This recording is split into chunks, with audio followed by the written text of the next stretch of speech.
las fuentes de las obligaciones va a ser la ley, entendiendo que dentro de ese concepto de la ley, esas cláusulas contractuales. Alguien que me ayude con el artículo 1602 del Código Civil.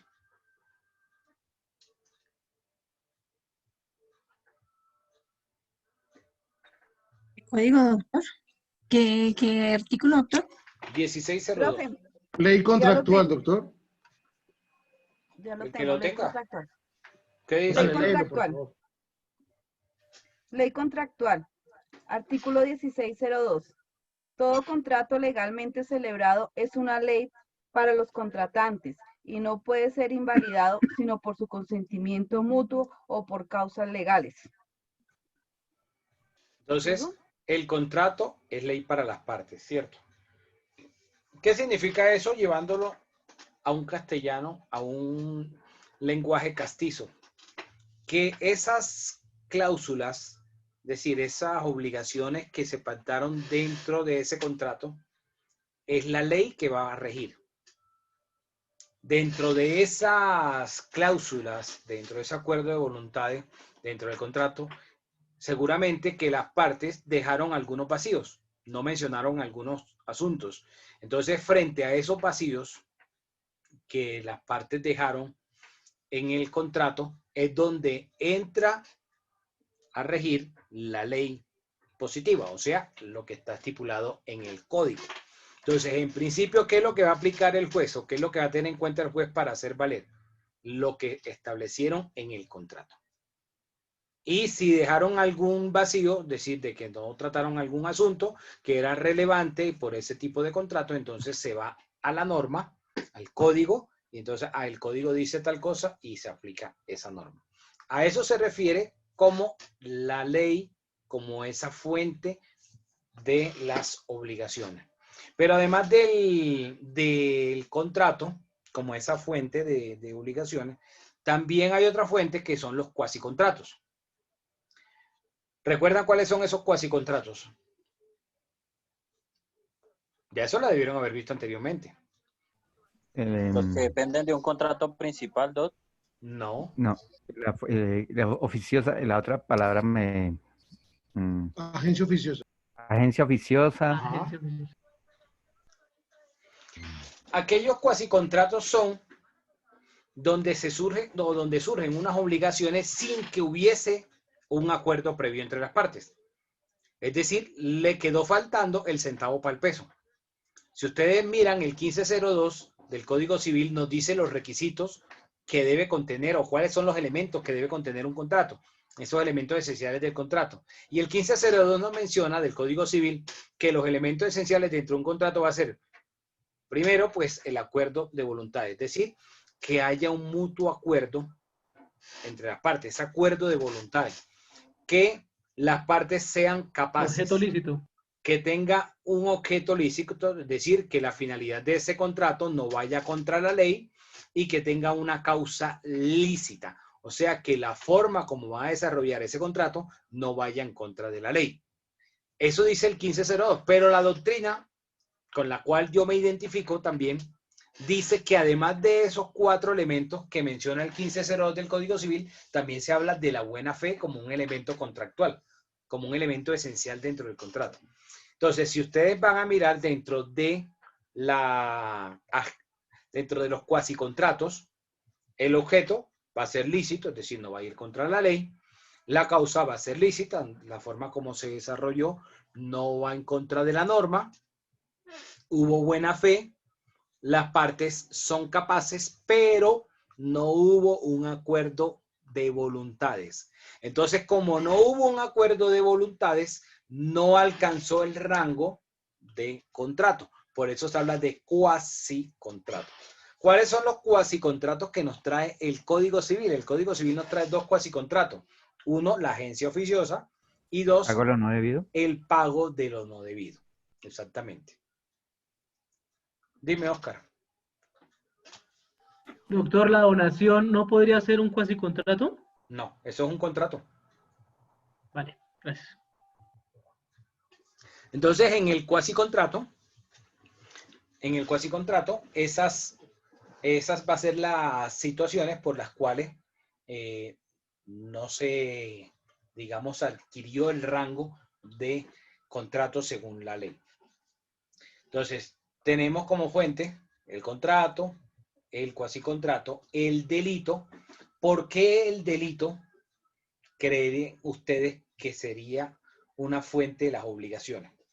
A ver, alguno de los que trabaje como servidor público, que sepa de un poco del asunto, ¿por qué cree que el delito sería una fuente de las obligaciones?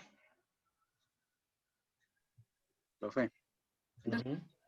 por la Doctor, porque al responsabilidad civil causar un daño extracontractual o que un puede perjuicio. surgir. No todos al tiempo, ¿qué qué? Que por la responsabilidad civil extracontractual que se puede derivar de un hecho dañoso. Ujú. Exacto. Cuando una persona comete un delito, entonces, dentro del proceso penal, lo primero que va a pasar, o la primera fase, que es la más importante, la que ustedes siempre ven por televisión, que es donde se hace el juicio, es donde el Estado, a través de la Fiscalía General de la Nación, o el delegado de la Fiscalía, que es quien tiene la acción del Estado, ejerce esa acción penal, busca que el juez declare la responsabilidad. Es decir, que esa persona cometió un delito, infringió la ley penal. Pero después de eso viene una parte que se llama el incidente de reparación. Y en ese incidente de reparación se habla de una tasación económica para compensar a la víctima. Ahora, si estuviéramos hablando de un homicidio, la plata que se establezca en el incidente, es decir, el monto de dinero en el incidente de reparación, obviamente no va a revivir al muerto, pero por lo menos es una forma de reparar materialmente a los familiares de esa víctima. Entonces, ahí en esos eventos, con la comisión de un delito, surge una obligación económica. Por eso se habla que el delito es fuente de las obligaciones. Dime, Edgar. Gracias, Doc. Pues sí, básicamente es que, pues yo le iba a decir, pero el profe se me adelantó, y es que digamos que el delito es considerado fuerte de obligación porque, pues digamos que estas conductas contrarias a la ley penal, pues de una u otra manera generan daño a una o en muchas situaciones a varias personas, y pues al generar el daño, pues se obliga al infractor de una u otra manera a resarcir el daño ocasionado. Pero pues básicamente es eso. Ok, listo, gracias. Entonces, por eso se habla que el delito es fuente de las obligaciones. Pero no solamente el delito, o sea, ya llevamos 3, ¿no? El contrato, el cuasicontrato, el delito, y también como fuente de las obligaciones está el cuasidelito. Me imagino que ustedes ya han escuchado sobre el cuasidelito. ¿Qué recuerdan del cuasidelito? Martín.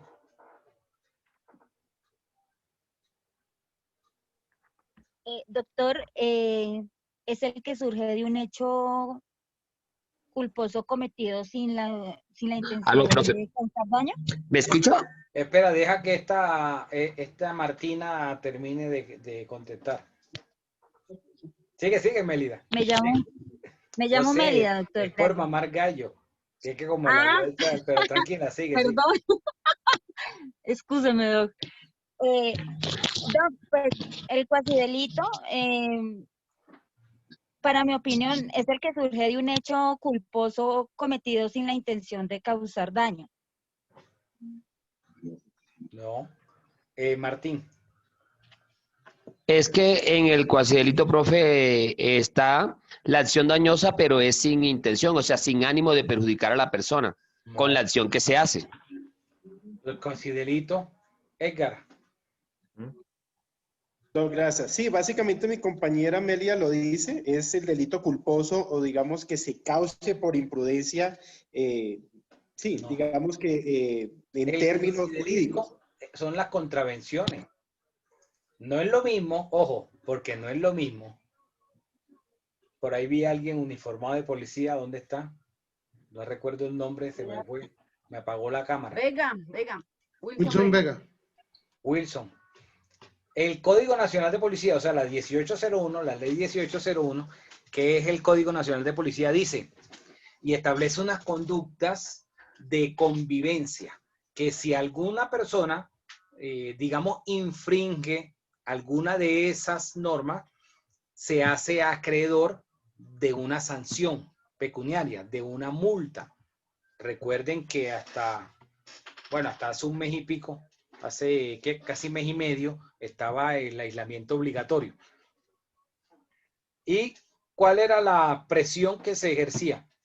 Que el que saliera a la calle dando una orden de policía, porque eso era una orden de policía, ese aislamiento, dado por la primera autoridad del municipio, o en este caso del distrito, se hacía acreedor a una sanción pecuniaria. O sea, una multa, creo que tipo 4, de 32 salarios mínimos legales mensuales vigentes, diarios vigentes. Salarios mínimos legales diarios vigentes, que corresponderían como a 900 y pico mil de pesos. Esas contravenciones es lo que se consideran los cuasidelitos. Es decir, infringir esas normas genera un reproche, genera una sanción, pero esas normas no tienen el rango de delito. Pongamos otro ejemplo. Hacer las necesidades fisiológicas en la calle, eso es un delito. ¿Nunca se han preguntado eso? Creo que Está prohibido. Es un cuasi delito. Hacer chichi por ahí en la calle. Por eso, pero eso no es un delito. O sea, que si llega un policía y sorprende a una persona haciendo sus necesidades fisiológicas en la calle, en la vía pública, no se lo puede llevar detenido y decirle, usted va a ser presentado ante el juez porque está infringiendo el Código Penal en el artículo tal. No pasa eso, porque eso no es un delito. ¿Qué es lo que puede hacer el policía? Imponerle una orden de comparendo. O sea, de comparecer ante el inspector de policía para que se le sancione pecuniariamente, una sanción pecuniaria. O sea, como algunos autores mencionan, como si fuera una especie de delitos menores. Pero no me gusta tanto utilizar el término delito. ¿Por qué? Porque si ustedes se van al Código Penal, el 98% de los delitos que establece el Código Penal tienen una sanción punitiva, una sanción de cárcel. Son muy poquitos como los delitos como el de violación de habitación ajena. Son uno de los pocos delitos donde no hay una sanción de cárcel. La sanción es económica, es una multa. Y no recuerdo ahorita cuál otra parte de ese delito. Entonces, si ustedes miran cualquier otro delito en el Código Penal, va a decir quien incurra y va a tener varios verbos rectores en tal conducta o tales conductas incurrirá en una pena de prisión de tantos meses. En algunos casos se habla de meses y en otros se habla de años, pero es la misma vaina. Entonces, normalmente cuando hablamos del delito, estamos, digamos, como que llevando al que está escuchando la situación como a que la comisión de esa conducta lo va a llevar a la cárcel. ¿Ok? Violar las disposiciones del pico y placa. Es decir, sacar el vehículo que tiene una restricción dentro de una franja horaria, dependiendo el último dígito en el que termine la placa. Entonces, los carros que termina la placa en número par, los días impares pueden circular sin ningún tipo de problema. Pero los días pares tienen restricción de 6 de la mañana a 8 y media de la mañana y de 3 de la tarde a 7 y media de la noche. Entonces, si la persona saca el carro, el vehículo, y circula dentro de esos horarios, está infringiendo la norma. Yo sé que de pronto alguno dirá, pero es que ya dieron unas alternativas, que si el vehículo es eléctrico está exento, que si trabaja en temas de salud en el sector salud está exento, que si paga, creo que son 2.060.000 pesos por 6 meses o 4 millones el año, queda exento. Pero esas son las excepciones. Pero ¿cuál es la regla general? La regla general es que los vehículos que terminan en placa par no pueden circular en esos horarios los días terminados o los días pares, ¿sí?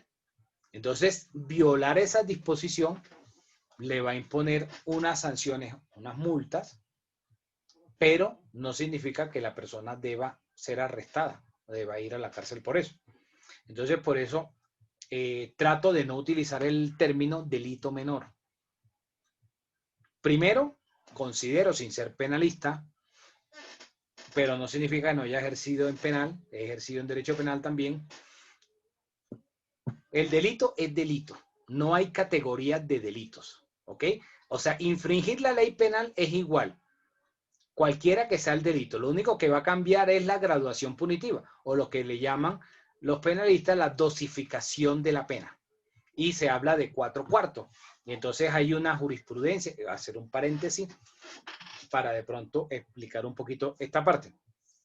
No sé si ustedes han visto a veces que la prensa muestra como que hay el policía realiza la labor, captura al ciudadano, lo coge con las manos en la basa, hablando en términos técnicos, en flagrancia.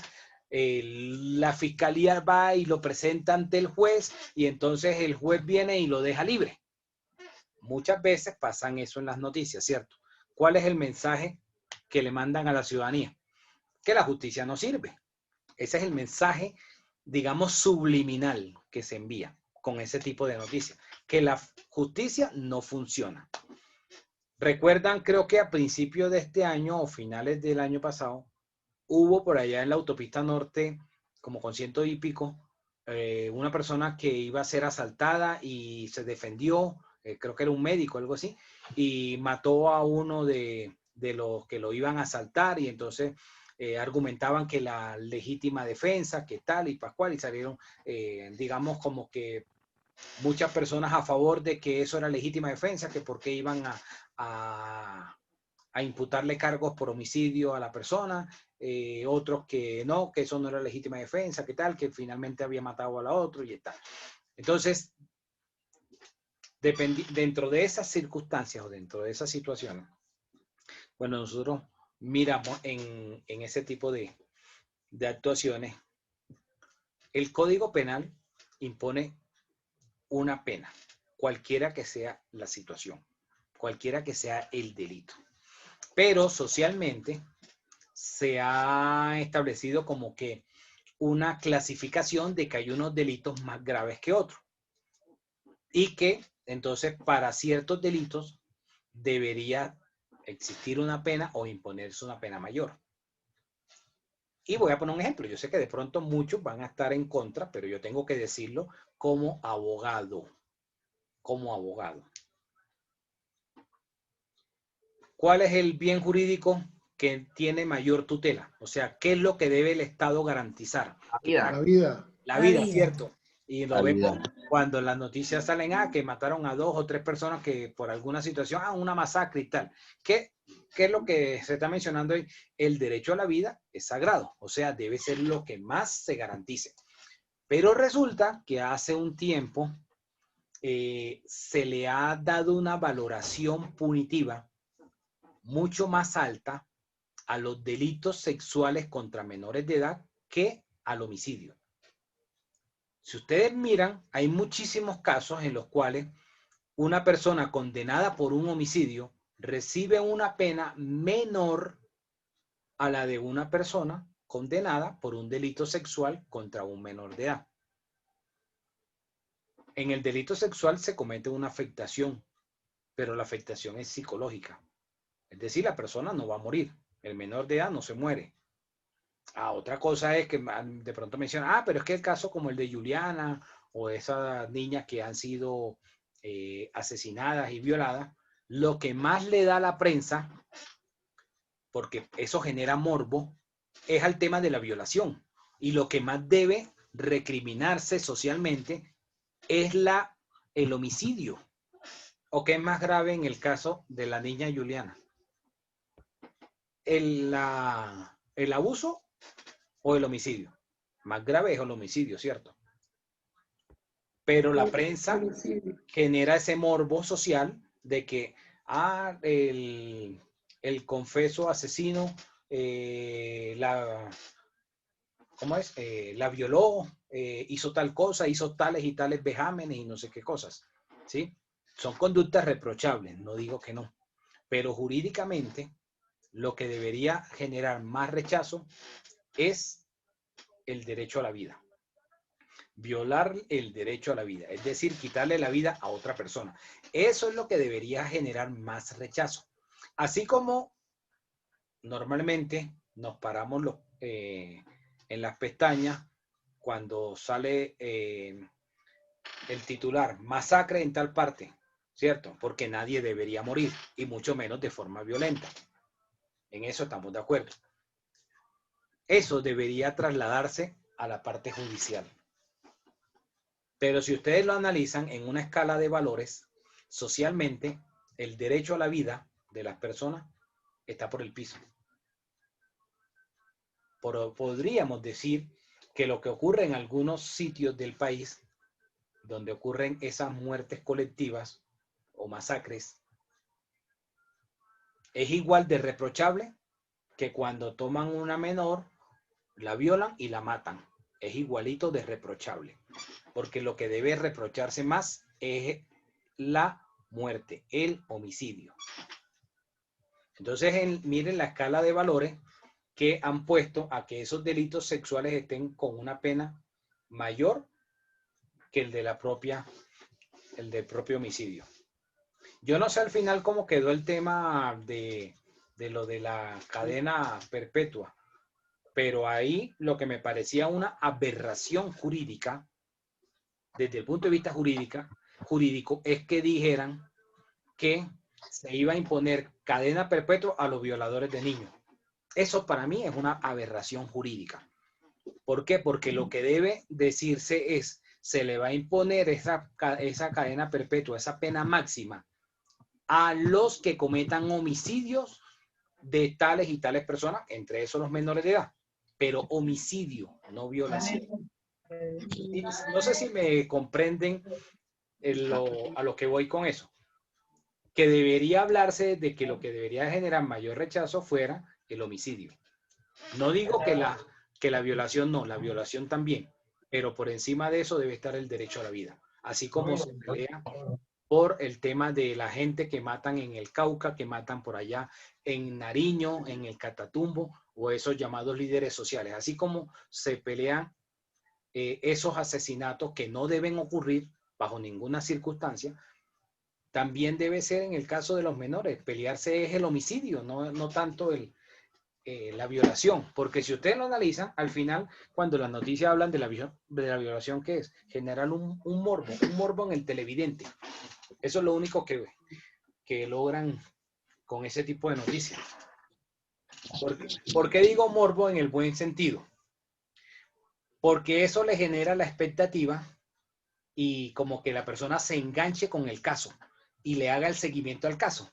Y entonces siga conectado, consumiendo las noticias de quien está dando esas noticias. A eso me refiero. Dime, José Luis.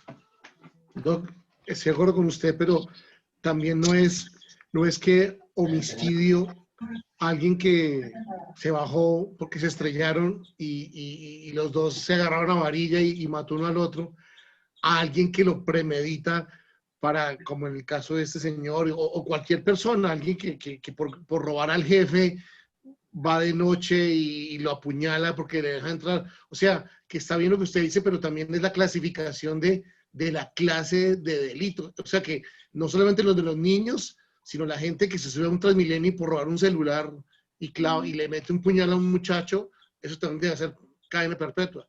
¿A eso se refiere, doctor?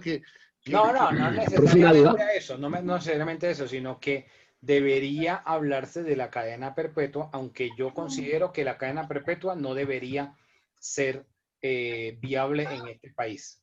Primero. Segundo, que debería imponerse esa pena máxima es a delitos, digamos, que tienen un mayor impacto como el homicidio.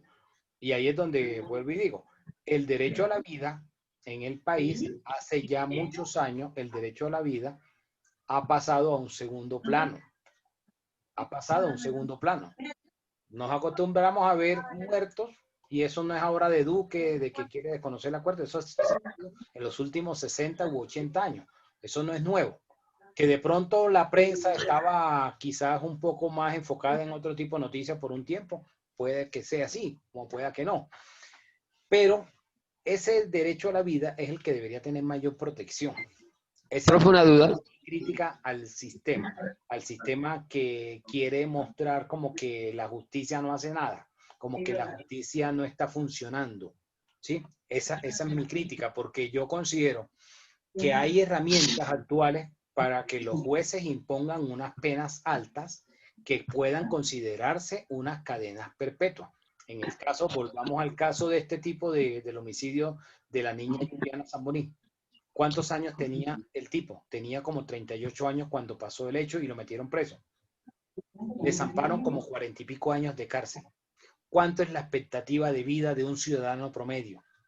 Antes de la pandemia estaban promedio 75 años. Una persona que está en la cárcel tiene una expectativa de vida menor al que está afuera. Entonces, si le meten 40 y pico años y tiene 40, eso no es una cadena perpetua. Eso es una cadena perpetua y no necesitamos usar el término cadena perpetua, simplemente que los medios no muestran o no llevan abogados para que muestren cómo opera el sistema penal. Entonces, como lo mencioné hace un rato, hay un tema que ya debieron haberlo visto ustedes en penal, que es la dosificación de la pena, que se maneja por cuartos, en 4 cuartos. Normalmente, los jueces, por más que quisieran, los jueces no pueden ir en contra de la jurisprudencia, no pueden ir en contra de los precedentes que ya hay. Entonces, antes, las penas por delito de homicidio no eran muy altas. O sea, ver casos como el de este tipo, el general de la mafia, el que se murió hace casi un año, hace unos meses, el sicario este de Pablo Escobar. Popeye, alias Popeye, como el caso del otro de Garavito, que le pusieron unas penas de 20 y pico de años. Esas eran unas penas exóticas, sí, o sea, no eran común, pero con el paso del tiempo, los jueces fueron aumentando esa gradualidad de la pena. Entonces, es más común ahorita que ustedes vean que una persona por un homicidio sea condenada a más de 30 años de cárcel. ¿Qué significa? Que fueron moviéndose los cuartos. Entonces ya no están entre el primer y segundo cuarto. Entonces, por decir un ejemplo, si la pena son 40 años, pongamos un ejemplo, 40 años el máximo, lo toman 4 cuartos, cada cuarto de a 10 años. Y si se manejaban entre el primer y segundo cuarto, significaba que la fiscalía no podía pedir más de 20 años de cárcel. ¿Por qué? Porque esa era la jurisprudencia, pero como ya fue moviéndose, ahorita están ya en el tercer cuarto, hasta llegará un momento en que estén en el cuarto cuarto. Es decir, en el caso de que los jueces impongan la pena máxima, en el caso del homicidio. Entonces, esos avances se han ido logrando poco a poco. Entonces, cuando uno analiza ese tipo de cosas, uno dice, o se llega a la conclusión, realmente no necesitamos la figura de la cadena perpetua. Lo que necesitamos es que los jueces sigan imponiendo esas penas en un cuarto más alto, ¿sí? Que vaya aumentando, que siga aumentando para que las penas sean más altas y entonces terminen siendo, en muchos casos, una cadena perpetua, que la persona de ahí no pueda salir viva y que la persona termine muriendo en la cárcel. Ese tipo de cosas ha ido, digamos, avanzándose, ha ido ganándose terreno. Lo que pasa es que no se le ha hecho de pronto un análisis a nivel de los medios o no se ha generado noticias sobre eso, porque ese tipo de cosas quizás no venden, quizás no generan el morbo, no generan la atención que le interesa a los medios. Al final, ¿de qué viven los medios de comunicación? De la audiencia. ¿Y de qué viven? De lo que le paguen los anunciantes. Y los anunciantes van a pagar dependiendo de la franja horaria en el cual presentan su anuncio, su publicidad, ¿sí? Su pauta publicitaria. Entonces, eso a nivel de el cuasidelito, comparándolo o diferenciándolo con el delito como tal. Entonces, las fuentes de las obligaciones, retomo, contrato, cuasicontrato, delito y cuasidelito. ¿Iba a preguntar algo, Julián? No, simplemente quería hacer la acotación. Usted hablaba de que en Colombia el derecho lo había pasado a un segundo plano, ya un tercero, cuarto. Simplemente solo ver el caso Colmenares, que fue una oda a la injusticia y a la infamia que el derecho a la vida suscita hoy. Y el caso del magnicidio de Álvaro Gómez, creo que también, que está muy de moda. De pronto aquí este curso la mayoría no sabe quién fue porque es un curso muy joven, pero creemos que después de 25 años casi, ahora sí, ya aparecieron los responsables, ha sido una forma muy mediática. Estamos casi en el escenario de lo que Mario Vargas Llosa diera en llamar la civilización del espectáculo, es cosa que no tiene ninguna sustentación jurídica ni moral, porque es eso, es un espectáculo en el cual la gente quiere ver eso. Gracias. Listo. Doctor, un momentico, con Dime. Esperanza Quiroga. Doctor, estoy leyendo aquí que dice clases de casi contratos en el artículo 2303. Que dice hay 3 principales cuasicontratos: la agencia oficiosa, el pago de lo no debido y la comunidad. Los comuneros. Ah, ok, doctor.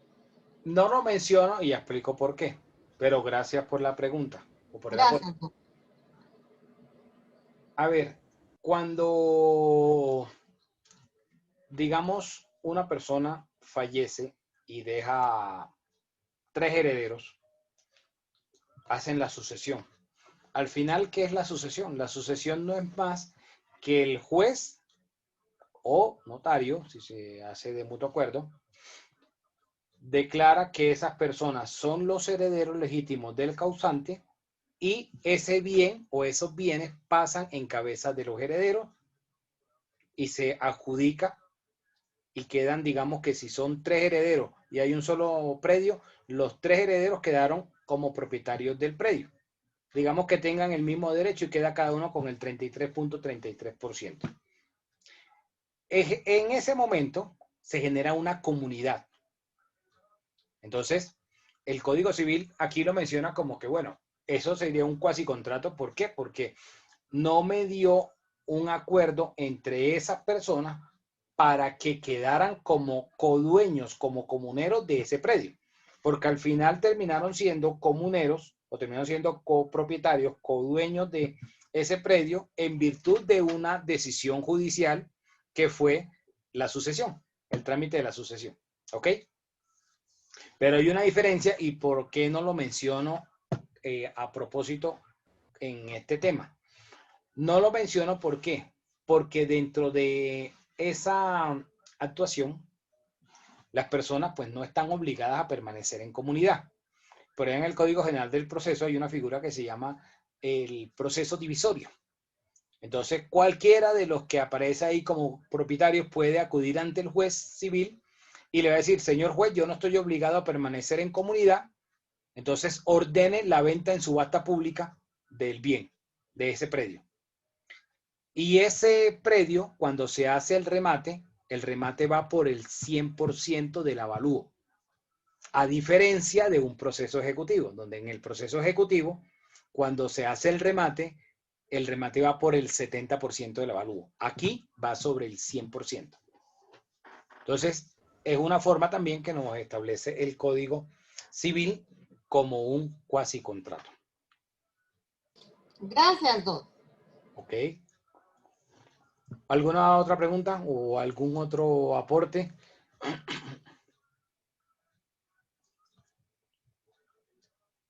Sandra, iba a preguntar algo, que tiene la mano levantada.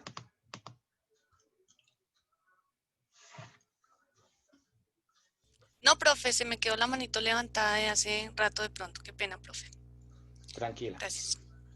Bueno, entonces, los contratos, esas son las fuentes de las obligaciones. Ahora hablemos de la clasificación de los contratos. ¿Cómo vamos a clasificar los contratos? ¿Cómo se clasifican?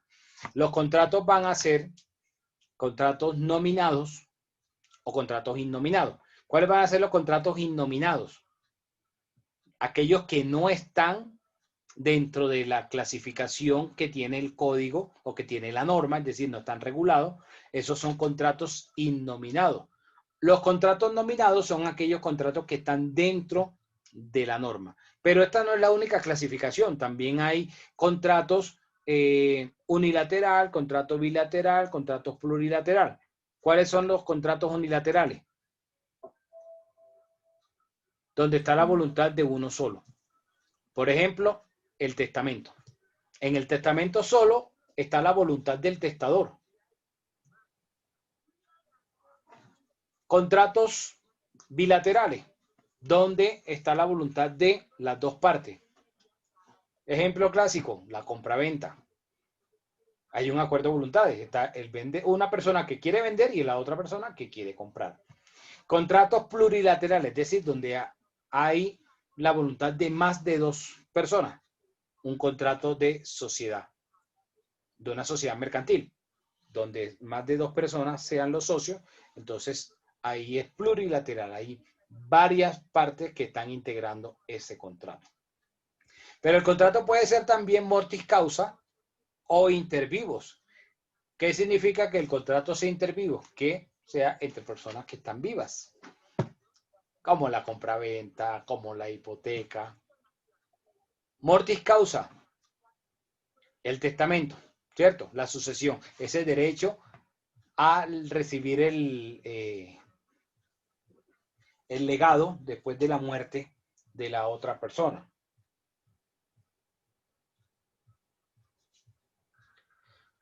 Los contratos también pueden ser solemnes o reales.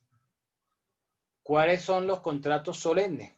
Aquellos en los cuales la ley establece unas solemnidades, ¿sí? Unos requisitos para que puedan ser válidos, como por ejemplo la compraventa de un bien inmueble. La norma dice que debe hacerse a través de una escritura pública. Ese contrato de compraventa debe protocolizarse como escritura pública y posteriormente llevarse a la inscripción en la oficina de registro de instrumentos públicos. Esas solemnidades establece la norma para ese tipo de compraventa. ¿Cuándo el contrato es real? Cuando la norma no establece ningún tipo de solemnidades para ese contrato. El contrato puede ser conmutativo o aleatorio. Esto que le estoy diciendo ya lo han visto anteriormente. Estamos haciendo es un refuerzo de eso que habían visto para que puedan entender con mayor facilidad lo que viene ahorita de los contratos atípicos. ¿Cuándo hablamos de que el contrato sea conmutativo? Cuando hay una equivalencia entre ambas partes, es decir, el uno no está abusando del otro, ¿ok? Los dos están recibiendo de manera equitativa las cargas o las prestaciones. Cuando el contrato sería aleatorio, cuando para alguna de las dos partes no puede resultar lo que se espera, ¿ok? Cuando ustedes compraron el baloto, el que está comprando el baloto lo está comprando esperanzado en que se lo va a ganar, ¿o no? Para los que compran baloto, yo nunca compro baloto. Así que el baloto por cuenta mía no va a aumentar. Entonces, ahí es aleatorio. O sea, que pueda que el que celebró el contrato comprando el tiquete del baloto, perdió porque no ganó el sorteo, pero era un riesgo que asumía. Dentro de los contratos innominados o contratos atípicos, yo puse una lectura en el foro de hoy, en la sesión de hoy, y hay unas preguntas en el foro que tienen que ver con el régimen jurídico aplicable a los contratos atípicos en Colombia. Y hay un artículo ahí de un docente de otra institución donde menciona ese régimen jurídico, es decir, como esos requisitos que se ha establecido por parte de la doctrina y que se deben tener en cuenta como en esa clasificación de contratos atípicos, de que no basta solo con que no esté en la norma, que no esté regulado, sino que puede haber toda una variedad de contratos atípicos. Entonces, su misión, si deciden aceptarla, es leerse la lectura, valga la redundancia, y responder las dos preguntas del foro. Para poder responder las preguntas del foro, tienen que haber hecho la lectura. ¿Sí? Sí, señor. Las preguntas Sí, no señor. van a tener respuestas en el código. Hay que leerse el artículo sobre ese régimen jurídico aplicable a los contratos atípicos en Colombia. Mañana vamos a hablar sobre ese régimen jurídico aplicable y entramos entonces en materia a hablar de los contratos atípicos, cómo se clasifican y vamos a ver qué diferencia hay y qué, digamos, gama de contratos atípicos vamos a encontrar según la doctrina. ¿Preguntas? No, señor. Ok. No, doctor. Bueno, voy a pasar lista. Barreto Henry. Presente, profesor, buenas noches. Buenas noches, Castellano Julio. Buenas noches, profesor presente. Buenas noches, Corchuelo Edgar. Doctor, presente. Forero Rafael. Doctor, buenas noches, presente. Buenas noches. Franco Carmen. Presente, profe. García Mélida. Buenas noches, doctor, presente. Buenas noches, Jaime Norela. Hola, Doc. Buenas noches, presente. Buenas noches, Malpica Angie. Malpica. Presente, doctor. Buenas noches. Buenas noches, Martínez José Luis. Presente, doctor. Presente, doctor. Méndez Oscar. Doctor presente, buenas noches. Buenas noches, Mendoza Chirli. Doctor, buenas noches, presente. Buenas noches, Millán Julio César. Presente, doctor. Buenas noches. Buenas noches, Millán Rodrigo. Buenas noches, doctor presente. Buenas noches, Mondragón Juliet. Presente, profe, buenas noches. Buenas noches, Morales Yarimelisa. Doctor, buenas noches. Presente. Buenas noches, Moreno Daniel Alfredo. Presente. Mota Jenny Enid. Buenas noches, profesor, presente. Buenas noches, Munevar Florestela. Doctor, buenas noches, presente. Buenas noches, Niño Gina Caterín. Buenas noches, doctor, presente. Buenas noches, Orozco Nelson. Orozco Nelson. Oyola Diana del Pilar. Doctor, muy buenas noches, presente. Buenas noches, Palacio Juan Carlos. Doctor, buenas noches, presente. Buenas noches, Pedrosa María Alejandra. Buenas noches, doctor, presente. Buenas noches, Peña José Luis. Buenas noches, doctor. Buenas noches, Porras Brenda. Hola, profe, presente. Hola, Quiroga Esperanza. Presente, doctor. Buenas noches. Buenas noches, Ramírez María Mercedes. Presente, doctor. Buenas noches. Buenas noches, Restrepo María Paula. María Paula, Reyes Araceli. Profe, ahí está María Paula, sino que se escucha lejos. Sí, sí, ya la escuché. ¿Sí, me escucha? Ok, Araceli, Gracias. ya también te escuché. Rincón Carmen. Rincón Carmen. Rodríguez Jimmy. Sí, doctor. Doctor, presente. Rodríguez Jimmy. Gracias. Doctor, buenas noches. Buenas noches, Rojas Mónica. Presente, doctor. Buenas noches. Buenas noches, Romero Daisy. Presente, profe, buenas noches. Buenas noches, Roncancio Aida Joana. Buenas noches, profesor presente. Buenas noches, Sánchez Germán Darío. Buenas noches, profesor. Buenas noches, Sandoval Sandra. Sandoval Sandra. Presente, profe, presente, gracias. Tolosa Fernanda. Presente, profe, buenas noches. Buenas noches, Toro Michael. Toro Michael. Presente, profesor, buenas noches. Buenas noches, Triviño Edith. Presente, profe, buenas noches. Buenas noches, Vargas Glafira. Presente, profesor, buenas noches. Buenas noches, Vargas Natalie. Vargas Natalie. Ruiz Carlos. Carlos Hernán. Profesor presente. Ruiz Higuera Carlos Hernán. Ok, Sánchez Luz Miriam. Buenas noches, profesor, presente. Buenas noches, Vega Wilson. Llamada. Vega Wilson. Vega Doris. Buenas noches, doctor, presente. Buenas noches, Velasco Jonathan. Doctor Vega Wilson, presente, señor. Vega Wilson, señor. Presente, profe Jonathan. Listo, Jonathan. Velázquez, no. Villa Luis Edi. Presente, profe, buenas noches. Buenas noches, Villalba Gloria. Presente, doctor, buenas noches. Buenas noches, Pérez Pedro. Pérez Pedro. Doctor, buenas noches. Doctor, buenas noches. Buenas noches, Ramírez Nelson. Presente, doctor. Buenas noches. Buenas noches. Barreto Brian. Barreto Brian. Sí, nos manipulándolo a uno ahí que ya decir ya. Pati, apaga el micrófono. Manipulándolo. Martica, estaba perdido el micrófono.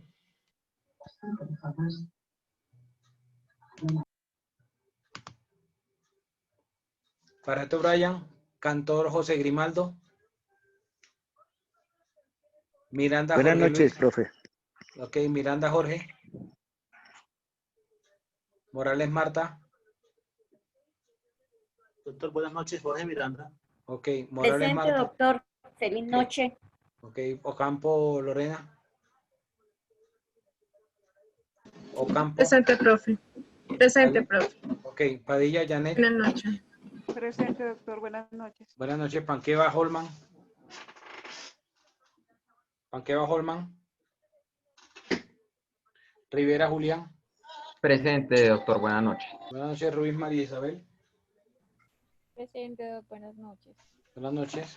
Sánchez Ana María. Presente, profesor. Buenas noches. Buenas noches, Torres Fernando. Torres Fernando. Vallejo César. Sí, señor, yo estoy presente, doctor. Anoche igual. Yo estoy presente, doctor. Ok, tranquilo. Doctor, Vázquez, presente. Vázquez Ana María. Presente, Fernando Torres. Listo. Doctor. Sí, te escuché, tranquilo. Vizcaíno. Vizcaíno Martínez. Presente, doctor, buenas noches. Buenas noches. Narváez Aldemar. Presente, doctor, buenas noches. Narváez Aldemar. Profe, él no tiene micrófono, está contestando por el chat. Ok, listo. Ahí sí, ya lo vi. Bueno, nos vemos entonces mañana. Feliz noche. Profe, Gracias, Doctor, disculpe, es que a mí no me llamó a la lista. ¿Quién? No llamó, no estaba, no me llamó en lista, profe. ¿Quién? Vázquez Española, Ana María. Doctor. Ayer también estaba, pero tenía un problema en el micrófono. Bueno, mañana te incluyo, ¿ok? Pues yo estoy desde No, a mí también. ¿Qué está llamando lista? Bueno, mañana los incluyo. Bueno, feliz A mí noche. tampoco me incluyó Doctor. ahí. Ayer también se me cayó al final. Me llaman. Sí, mañana los incluyo, no hay problema.